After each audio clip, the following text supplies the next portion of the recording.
Bismillahirrahmanirrahim. Assalamualaikum warahmatullahi wabarakatuh. Hello student, in this great occasion, I would like to tell you about method of development step 2. In this part, you will learn about choose your method of development. This unit is still related to basic writing.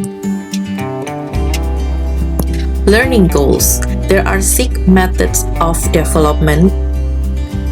They are: number 1, narration. Narration tells a story. Number 2, description. Describe an object. Number 3, process. Tells how to do something or understand how something works. Number 4, comparison or contrast. Show how alike or unlike things are. Number 5, cause and effect.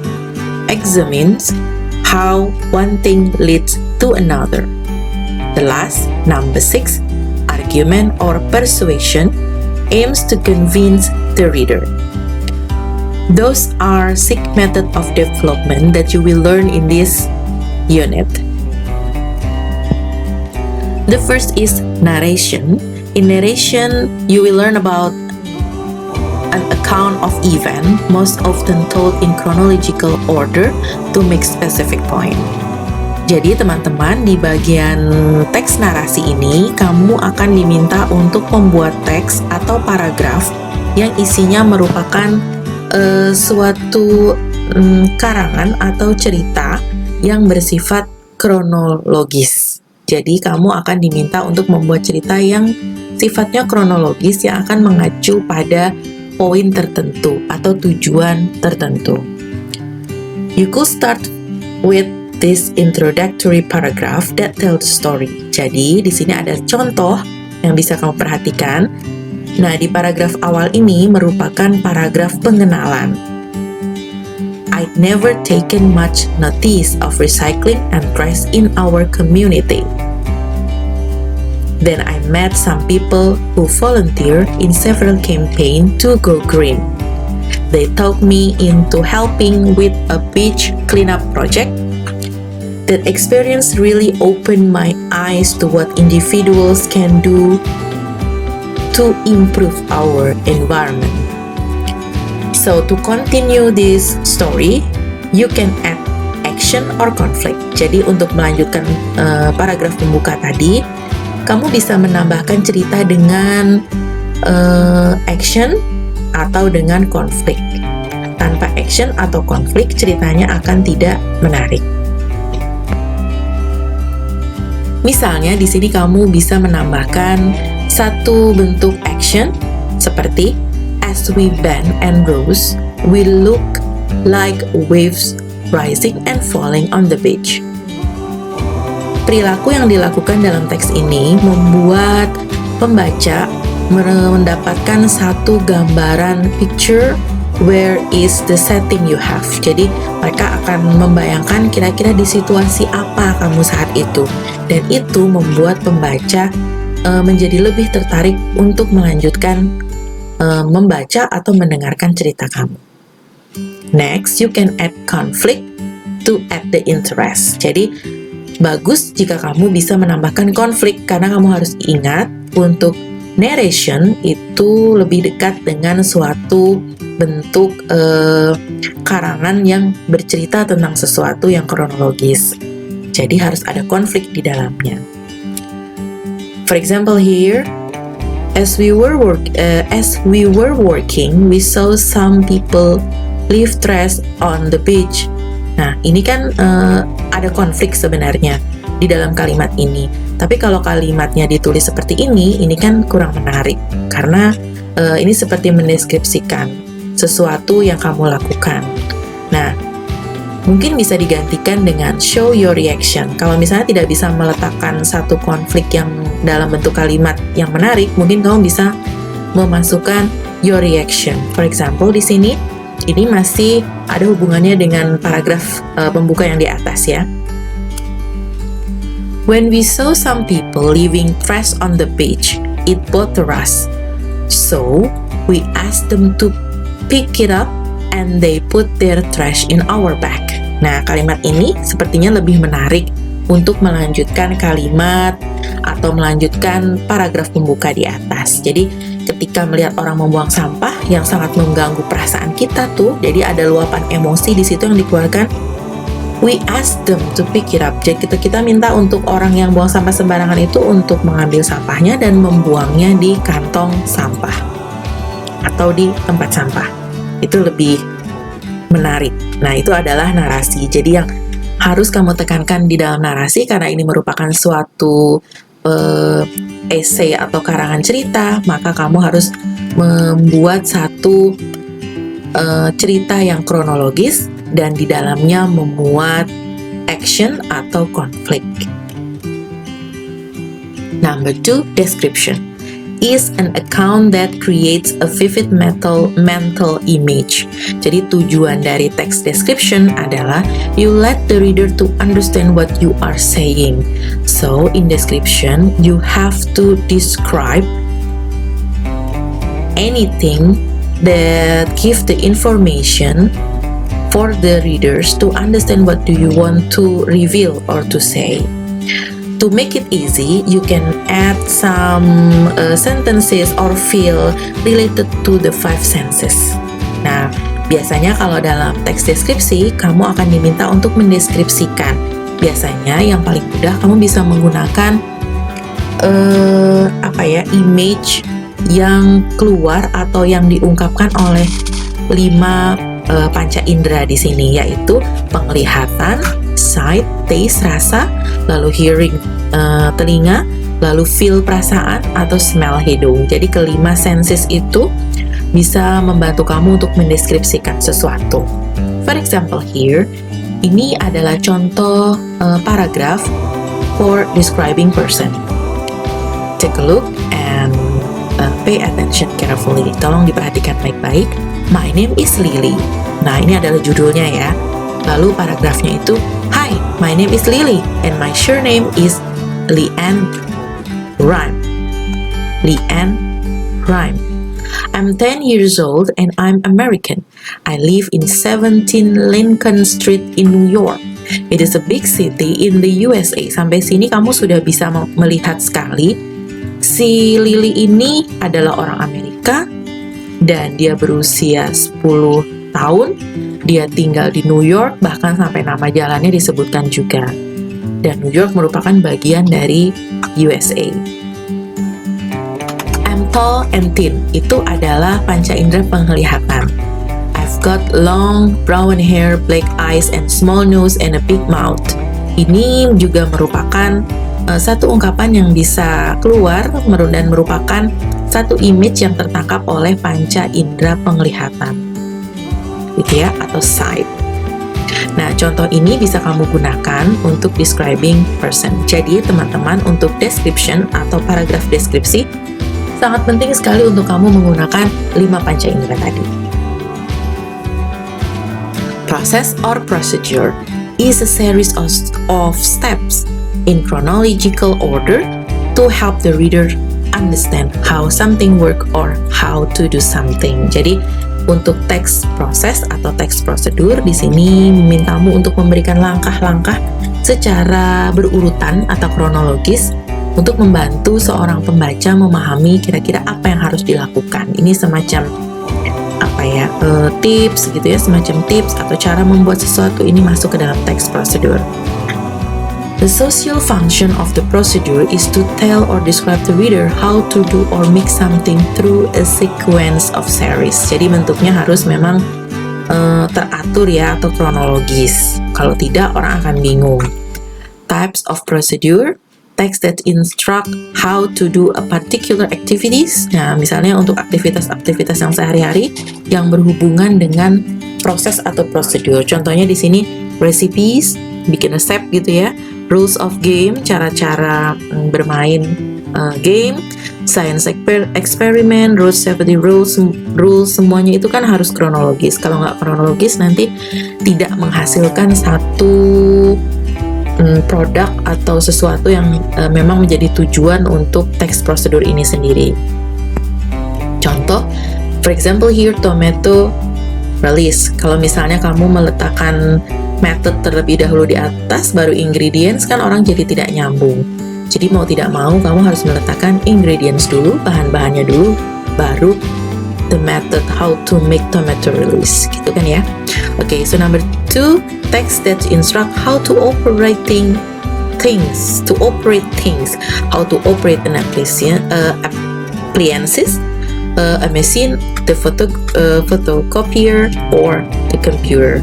Seperti kamu mengoperasikan sesuatu, itu kan juga langkah-langkahnya harus kronologis. Kalau tidak kronologis, nanti tidak mencapai tujuan yang diinginkan. Next, comparison or contrast examines how two or more things are similar. Contrast examine how two or more things are different. Jadi kalau compare biasanya membandingkan sesuatu, gitu ya. Nah kalau misalnya contrast biasanya how two or more things are different. Bagaimana sesuatu itu berbeda.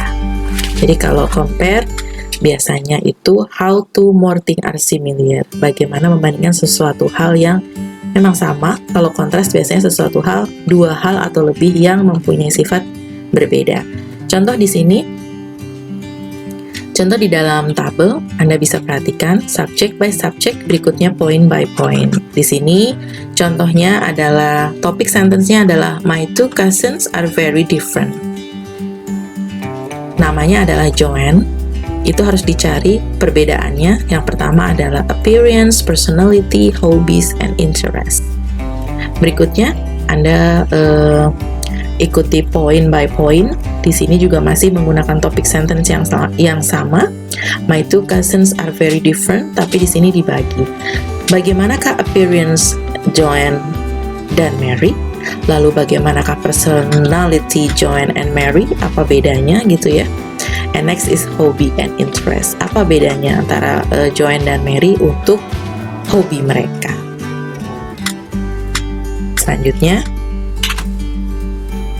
a cause is the reason an event took place, and effect is the result of an event.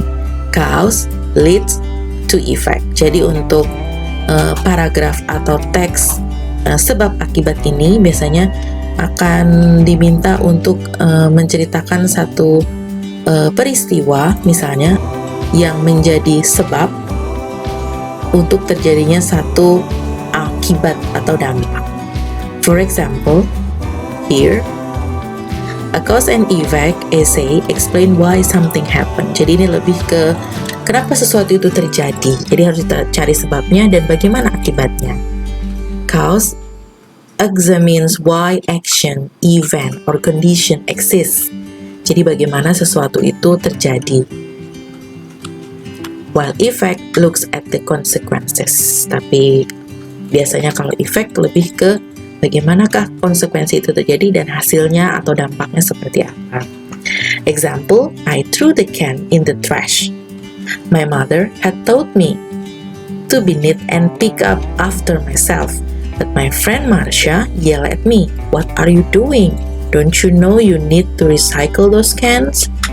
Why do you want to mess up our planet?" Frankly, I just hadn't thought about it.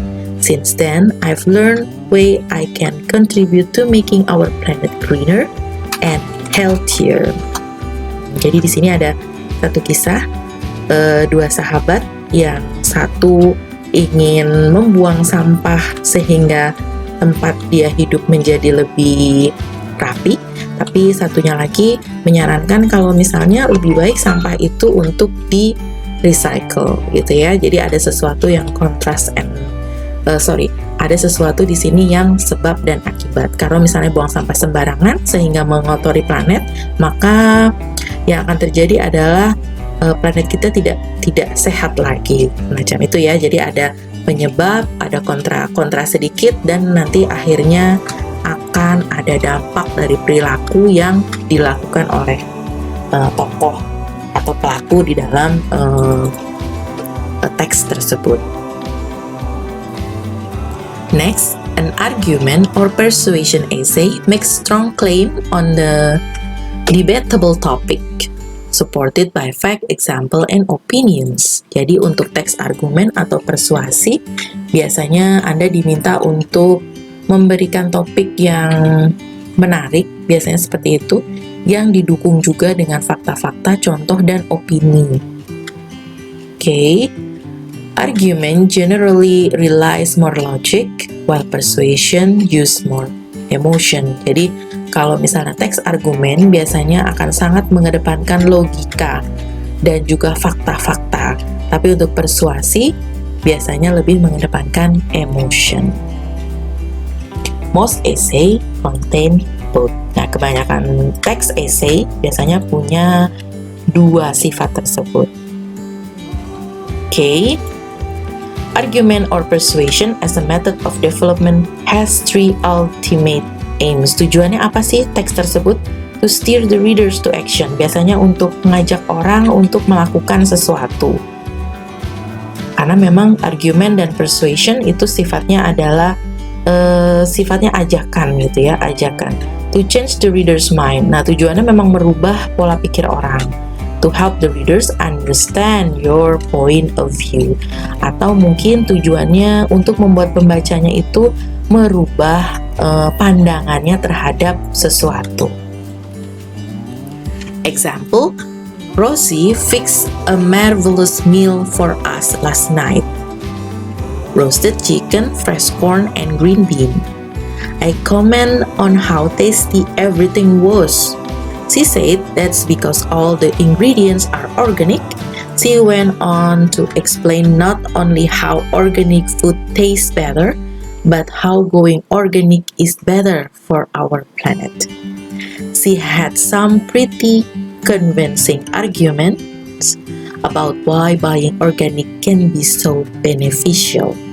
Nah, jadi di sini adalah teks argumen, dan teks argumennya ini adalah biasanya untuk memilih makanan-makanan yang organik atau berbahan-bahan organik itu dirasa sangat baik gitu ya. Selain memang baik untuk planet, ini juga sangat berharga untuk kehidupan gitu ya. Jadi karena adanya argumen ini mengajak untuk orang-orang menggunakan bahan-bahan atau produk-produk organik dalam kehidupan mereka. Okay, let's continue to the next. Kalau misalnya kamu sudah paham ada beberapa jenis method of development yang bentuknya merupakan suatu jenis-jenis teks atau karangan yang tadi kita diskusikan, ada baiknya kamu juga berkenalan dengan transition word atau disebut juga dengan linking words. Biasanya biasanya kata-kata ini atau frase-frase ini digunakan ketika kamu membuat satu kalimat. Contohnya di sini yang bersifat emphasize atau menekankan, biasanya kamu pakai kata undoubtedly. Tidak diragukan lagi. Indeed, obviously, particularly, in particular. Nah, kata-kata ini biasanya digunakan untuk menekankan sesuatu ketika kamu membuat satu kalimat dan tujuannya adalah untuk meyakinkan seseorang. Addition, kalau misalnya dalam satu kalimat kamu butuh untuk menambahkan ide, maka mungkin kata atau frase yang ada di sini bisa digunakan. Additionally, and additional bisa ditambahkan gitu ya. Furthermore, also to. Berkenalan dengan kata-kata ini tujuannya adalah untuk digunakan ya. Bagaimana cara pergunaannya? Mungkin kamu bisa buka lagi buku tata bahasa Inggris atau grammar kamu. Nah, kalau misalnya kontras, di sini kamu bisa pakai unlike, on the other hand gitu ya. Atau in contrast, while, whereas, alternatively. Nah, ini bisa digunakan. Atau order yang sifatnya adalah langkah-langkah. First, kapan kamu menggunakan first, kapan kamu gunakan firstly. Kapan second and secondly. Third and thirdly. Nggak boleh zigzag. Pertama dalam satu misalnya teks, prosedur atau proses kamu gunakan first, tiba-tiba secondnya kamu gunakan secondly. Terakhirnya kamu gunakan third. Itu tidak boleh. Namanya juga chronological order. Berarti untuk teks yang sifatnya proses, kamu harus gunakan related to very correct chronological order. Jadi memang harus benar-benar sangat kronologis. Itu ya teman-teman. Jadi mungkin sampai di sini dulu videonya. Nanti kita sambung lagi di video selanjutnya. Silahkan berkenalan dengan method of development in writing. And I hope you also try to use transition word in your sentences to make your writing more good and more valuable. Thank you for watching this video. Don't forget to subscribe, like, and comment. Sampai jumpa di video selanjutnya. Thank you. Wassalamualaikum warahmatullahi wabarakatuh. Bye-bye.